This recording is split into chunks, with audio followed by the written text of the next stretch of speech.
Europe 1. Vous écoutez Culture Média sur Europe 1, 9h30, 11h avec Thomas Hill et vos invités ce matin, Thomas. Je reçois ce matin un trio d'animateurs, Jean-Pierre Foucault, Hélène Manarino et Denis Brognard, qui à partir de vendredi prochain sur TF1 vont présenter le nouveau grand divertissement Gladiator.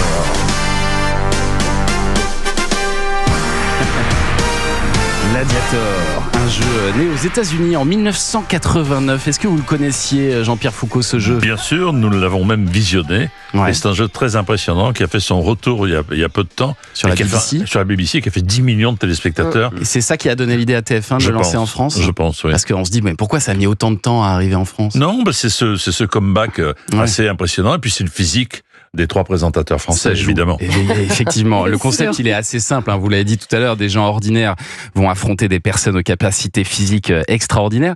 Mais sur le papier, quand on le dit comme ça, ça paraît parfaitement déséquilibré comme match, Hélène Manarino. Ah bah oui, moi je me souviens la première fois qu'on m'en a parlé, je me suis dit waouh, c'est quoi ce truc énorme. Donc j'ai visionné évidemment l'émission pour voir à quoi ça ressemblait, et c'est en même temps inexplicable parce que c'est un show sans limite en fait. On va toujours plus loin dans les gladiateurs et gladiatrices, leur capacité, leur physique, vous allez voir, c'est complètement impressionnant. Et puis dans la structure des jeux aussi, ce terrain de jeu est énorme. On a tourné à l'Arena de Cergy-Pontoise. Parce qu'il n'y avait pas de studio télé assez grand pour ce tournage. C'est le plus grand plateau télé, je crois. Et donc vraiment, c'est immense. Vous allez voir, c'est même nous, quand on est arrivé sur on est arrivé sur cette patine. Bon, c'était une patinoire. Ouais.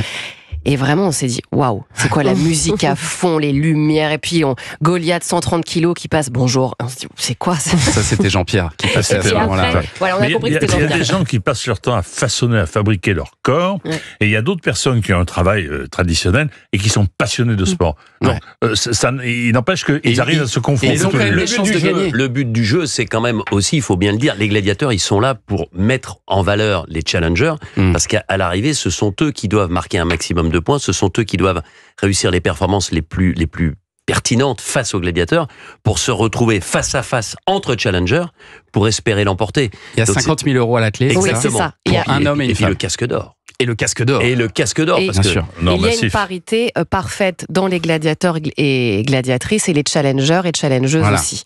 Mais alors, dans les codes, on est quand même assez proche de Ninja Warrior, Denis Brognard. Est-ce que c'est le nouveau Ninja Warrior de TF1 ? J'espère pas, parce que Ninja Warrior va revenir. Donc voilà. Non, je pense pas, parce que sur Ninja Warrior, vous n'avez pas une confrontation face à des gladiateurs. Vous êtes sur un parcours et vous avez un défi face à vous-même. Vous êtes obligé d'aller le plus loin possible, de réussir la meilleure performance chronométrique pour espérer vous qualifier pour les demi-finales et pour la finale. C'est pas la même chose. Je pense que dans Gladiators, il y a aussi un peu comme le catch, la possibilité d'avoir du sport, de la performance, de la compétition, mais aussi du grand spectacle, un spectacle à la fois, encore une fois, physique et un côté chaud, et humoristique.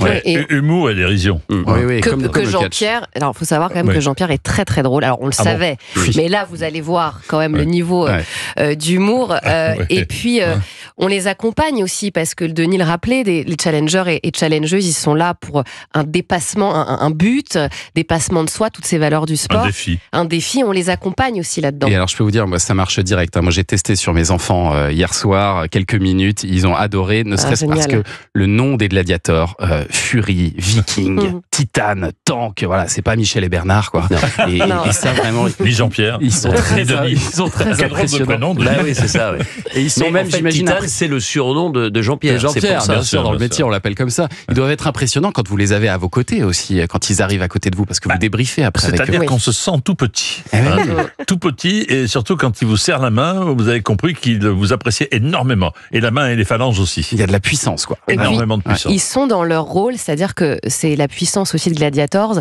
Ce sont des personnages, on ne connaît pas leurs prénoms. On les a appelés pendant le tournage Viking, Titane, on ne sait pas. Et on est rentré dans ce jeu-là. Je sais que moi j'avais peur, il y a Fury, vous en parliez Thomas, qui est un peu la poupée maléfique. J'étais incapable de la regarder dans les yeux. C'est-à-dire que je me suis dit, il va se passer quelque chose, je peux pas. Donc vraiment, il y a ce côté ça, c'est bien joué. Dessin animé, fiction qui marche très bien. Si je peux me permettre, c'est comme les Miss France, je connais pas leur prénom.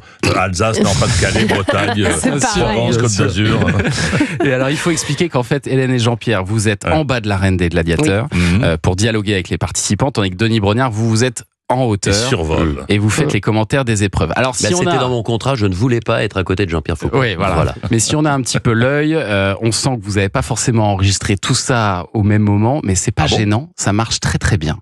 Ça a dû être technique pour vous, j'imagine, en termes d'organisation, mais à l'arrivée, le montage fonctionne Il faut parfaitement. vraiment saluer la performance effectivement de la production de ITV qui a fait un travail remarquable pour qu'on puisse effectivement travailler parfois en différé, mais comme on se connaît bien, comme on appréhendait le programme exactement de la même façon, on s'est retrouvés et effectivement je réponds virtuellement parfois à Hélène et à Jean-Pierre depuis ma position stratégique où je vois l'arène dans toute son Et vous retrouvez immensité. Votre rôle de commentateur que vous adorez en fait. Vous adorez faire ça. Ouais, j'aime ça parce que effectivement je me prends au jeu et que d'un seul coup je me retrouve à commenter une épreuve sportive.